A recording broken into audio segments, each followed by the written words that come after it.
चलिए देखते हैं पहला प्रश्न। आरंभिक वैदिक साहित्य में सर्वाधिक वर्णित नदी कौन है? ऑप्शन गंगा, सिंधु, सतलज, ब्यास। इसका सही उत्तर है ऑप्शन नंबर बी, सिंधु नदी। आरंभिक वैदिक काल में सिंधु नदी का वर्णन कई बार या सर्वाधिक बार हुआ है। अगला प्रश्न देखते हैं। उपनिषद किस पर आधारित पुस्तक है? ऑप्शन योग, शास्त्र, दर्शन, शिक्षा। इसका सही उत्तर है ऑप्शन नंबर सी, दर्शन पर आधारित है उपनिषद। अगला प्रश्न देखते हैं। गौतम बुद्ध ने अपनी मृत्यु के पहले बौद्ध संघ के नेतृत्व के लिए किसे नामित किया? ऑप्शन महाकश्यप, आनंद, उपाली, सारिपुत्र। इसका सही उत्तर है ऑप्शन नंबर ए, महाकश्यप को नामित किए थे महात्मा बुद्ध जब उनकी मृत्यु होने वाली थी उसके पहले। अगला प्रश्न देखते हैं। जैन धर्म में पूर्ण ज्ञान का अर्थ क्या है? ऑप्शन उपासना, मोक्ष, निर्वाण, कैवल्य। इसका सही उत्तर है ऑप्शन नंबर डी, कैवल्य। जैन धर्म के में पूर्ण ज्ञान का जो अर्थ होता है कैवल्य होता है। अगला प्रश्न देखते हैं। हाइडेस्पीच का युद्ध किस नदी के किनारे हुआ था? ऑप्शन सतलज, रावी, झेलम, ब्यास। इसका सही उत्तर सबको पता होना चाहिए, ऑप्शन नंबर सी, झेलम नदी किनारे हुआ था और 326 ईसा पूर्व बिफोर क्राइस्ट हुआ था। इसमें सिकंदर और राजा पोरस के बीच यह युद्ध हुआ था। अगला प्रश्न देखते हैं। मुर्गन देवता की उपासना सबसे पहले किसने शुरू की थी? ऑप्शन यहूदियों ने, तमिलों ने, बौद्धों ने, ईसाइयों ने। इसका सही उत्तर है ऑप्शन नंबर बी, तमिलों ने मुर्गन देवता की उपासना सबसे पहले शुरू किया था। अगला प्रश्न देखते हैं। सिल्क मार्ग किसने आरंभ करवाया था? ऑप्शन कनिष्क, अशोक, हर्ष, जयपाल। सही उत्तर इसका ऑप्शन नंबर एक, कनिष्क ने सिल्क मार्ग आरंभ करवाया था। अगला प्रश्न देखते हैं। संगम काल में मंत्रियों को क्या कहा जाता था? ऑप्शन श्रेष्ठी, अमैचार, श्रेणी, पुत्र, कंठा। सही उत्तर इसका ऑप्शन नंबर बी, अमैचार कहा जाता था। संगम काल में मंत्रियों जो मंत्री होते थे उन्हें अमैचार कहा जाता था। अगला प्रश्न देखते हैं। उज्जैन का प्राचीन काल में नाम क्या था? ऑप्शन अवंतिका, योगनीपुर, इंद्रपुरी, भाग्यनगर। इसका सही उत्तर है option number A, Avantika. Ujjain का प्राचीन नाम अवंतिका था। अगला प्रश्न देखते हैं। राष्ट्रीय डेयरी विकास बोर्ड की स्थापना कब की गई?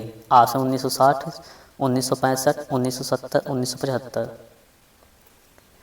इसका सही उत्तर है ऑप्शन नंबर सी, 1970 में राष्ट्रीय डेयरी विकास बोर्ड की स्थापना हुई थी। अगला प्रश्न देखते हैं। CSO की स्थापना किस वर्ष की गई? ऑप्शन 1949, 1951, 1955, 1957। इसका सही उत्तर है ऑप्शन नंबर बी, 1951 में CSO की स्थापना की गई थी। अगला प्रश्न देखते हैं। प्रधान माध्यान्ह रेखा कहाँ से गुजरती है? Option Greenwich, Philippines, Norway, Japan. सही उत्तर इसका ऑप्शन नंबर ए, ग्रीनविच से गुजरती है प्रधान माध्यान्ह रेखा। अगला प्रश्न देखते हैं। उत्तरी गोलार्ध में सबसे बड़ा दिन कब होता है? ऑप्शन है 23 जनवरी, 21 जून, 27 जुलाई, 25 दिसंबर। इसका सही उत्तर है ऑप्शन नंबर बी, 21 जून को उत्तरी गोलार्ध में सबसे बड़ा दिन होता है। अगला प्रश्न देखते हैं। पृथ्वी की भूमध्य व्यास कितना है? ऑप्शन 12,657 किमी, बी है 12,576 किमी, सी 12,675 किमी और डी 12,756 किमी। इसका सही उत्तर है ऑप्शन नंबर डी, 12,756 किमी जो है पृथ्वी का भूमध्य व्यास है। अगला प्रश्न देखते हैं। आँख का रंग किस पर निर्भर करता है? ऑप्शन है आइरिस के रंग पर, रेटिना पर, दृष्टिपटल पर, कॉर्निया पर। सही उत्तर है इसका ऑप्शन नंबर ए, आइरिस के रंग पर आँख का रंग निर्भर करता है। अगला प्रश्न देखते हैं। किसी वस्तु का प्रतिबिंब रेटिना पर कब तक रहता है? Option 1/9 second, 1/10 second, 1/11 second, 1/12 second. ये महत्वपूर्ण है, कई बार पूछा गया एग्जाम में। इसका सही उत्तर है ऑप्शन नंबर बी, 1/10 सेकंड तक रहता है किसी वस्तु का प्रतिबिंब रेटिना पर। ठीक है, और अगर पूछे कि कोई ध्वनि कान पर कितने समय तक रहता है तो 1/16 सेकंड तक। अगला प्रश्न देखते हैं। चलचित्र में प्रति सेकंड कितने चित्र दिखाया जाता है? ऑप्शन 12, 18, 24, 30। इसका सही उत्तर है ऑप्शन नंबर सी, 24। चलचित्र में प्रति सेकंड 24 चित्र दिखाए जाते हैं। अगला प्रश्न देखते हैं, कौन सी रंग सभी रंगों को अवशोषित कर लेती है? ऑप्शन लाल, हरा, काला, पीला। सही उत्तर इसका ऑप्शन नंबर सी, काला रंग। यह सभी रंगों को अपने अवशोषित कर लेती है। अगला प्रश्न देखते हैं, नाइक्रोम किसका मिश्र धातु है? ऑप्शन है क्रोमियम और कॉपर और निकेल का, निकेल और कांसा का, क्रोमियम और निकेल का। सही उत्तर है इसका ऑप्शन नंबर डी, क्रोमियम और निकेल का मिश्र धातु है नाइक्रोम।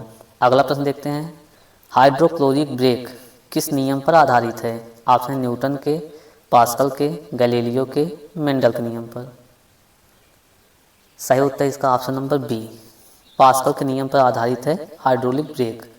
अगला प्रश्न देखते हैं, जब बर्फ पानी में तैरता है तो उसका आयतन का कितना भाग पानी के ऊपर रहता है? ऑप्शन 1/6, 1/8, 1/10, 1/12। इसका सही उत्तर है ऑप्शन नंबर सी, 1/10 भाग पानी के ऊपर रहता है। जब बर्फ पानी में तैरता है तो उसका 1/10 भाग पानी के ऊपर रहता है। मतलब जितना भाग है, मान लीजिए 10 मीटर लंबा तो 1 मीटर ऊपर है, बाकी 9 मीटर नीचे। अगला प्रश्न देखते हैं, पानी की लहरों को शांत करने के लिए उसमें क्या गिराया जाता है? ऑप्शन है तेल, चूना पत्थर, जिप्सम, क्लोरीन। इसका सही उत्तर है ऑप्शन नंबर ए, तेल। तेल को पानी में गिराने से उसकी लहरें शांत हो जाती हैं। अगला प्रश्न देखते हैं, वित्त आयोग का गठन किस अनुच्छेद के अंतर्गत किया जाता है? ऑप्शन है अनुच्छेद 272, अनुच्छेद 270, अनुच्छेद 280, अनुच्छेद 282। इसका सही उत्तर है ऑप्शन नंबर सी, अनुच्छेद 280 के तहत वित्त आयोग का गठन किया जाता है। अगला प्रश्न देखते हैं, विश्व में किसी भी देश में सर्वाधिक उम्र के प्रधानमंत्री बनने वाले कौन हैं? इस ऑप्शन है विंस्टन चर्चिल, बी है ली जियांग, सी है जॉर्ज वाशिंगटन और डी है मोरारजी देसाई। इसका सही उत्तर है option number D, Morarji Desai, जो भारत के थे, सबसे अधिक उम्र के प्रधानमंत्री बने। अगला प्रश्न देखते हैं, एक वर्ष में संसद की कम से कम कितनी बैठक होनी चाहिए? ऑप्शन 1 बार, 2 बार, 3 बार, 4 बार। इसका सही उत्तर है ऑप्शन नंबर बी, कम से कम 2 बैठक होनी चाहिए और एक से दूसरे बैठक के बीच में 6 माह से ज़्यादा का गैप न हो। अगला प्रश्न देखते हैं, अमरनाथ गुफा किस राज्य में अवस्थित है? ऑप्शन जम्मू कश्मीर, गुजरात, उत्तराखंड, राजस्थान। इसका उत्तर आप कमेंट करके देंगे।